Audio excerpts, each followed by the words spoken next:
नमस्कार फ्रेंड्स, मी नेहा। आज आपण करणार आहोत भोगीची भाजी। भोगीची भाजी करण्यासाठी मी तीळ घेतलेले आहेत, पांढरे तीळ। ते कढईमध्ये एका टाकून घेतलेले आहेत। कढईत तीळ टाकून त्याला चांगले परतून घेतले आहेत। ॲक्च्युली हा व्हिडिओ मी कालच बनवला होता, पण काही कारणास्तव मी हा व्हिडिओ पोस्ट करू शकले नाही, तर आज हा व्हिडिओ मी पोस्ट करते आहे यूट्यूबला। तर तुम्ही बघू शकता, मी जे पांढरे तीळ घेतले होते ते चांगले लालसर झाले आहेत।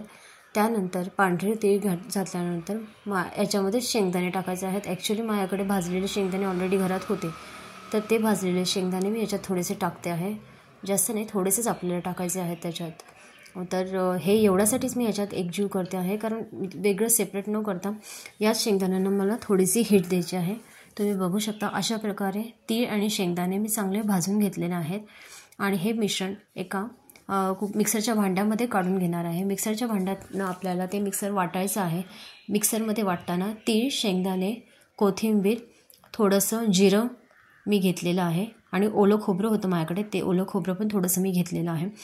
तर ते सगळं मिक्सरला वाटून झाल्यानंतर एका कढईमध्ये तेलाची फोडणी देऊन घेणार आहे। त्यात मोहरी, जिरं चांगलं टाकायचं आहे आपल्याला।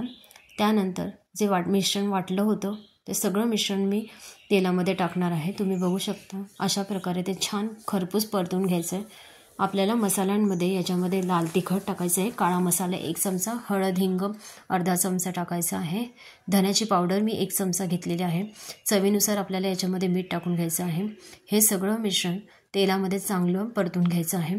तुम्ही बघू शकता, मी मिक्सरच्या भांड्यामध्ये थोडंसं पाणी ओतून ते पाणी सगळं या तेलाच्या ह्याच्यात टाकलेलं आहे, या ग्रेव्हीमध्ये। तुम्ही बघू शकता ग्रेव्हीला कशी हे तेलाचं धार सुटलेली आहे, तुम्ही साईडने तेल निघा सुटलेलं आहे बघू शकता। त्यानंतर मी सगळ्या भाज्या भोगीच्या शिजवून घेतल्या होत्या कुकरमध्ये, तर त्या सगळ्या शिजवलेल्या भाज्या मी या पॅनमध्ये ओतत आहे। त्यानंतर चवीनुसार सर्वात शेवटी मी मीठ टाकते आहे। या मिश्रणाला आपल्याला 1-2 मिनटाची हीट लागून हे झाकून ठेवायचं आहे। त्यानंतर बघू शकता तुम्ही कशी सुंदर भोगीची भाजी तयार आहे। यावर मी बाजरीची भाकरी केलेली आहे आणि हे ताट देवाला नैवेद्याचं ताट म्हणून दाखवणार आहे। थँक्यू।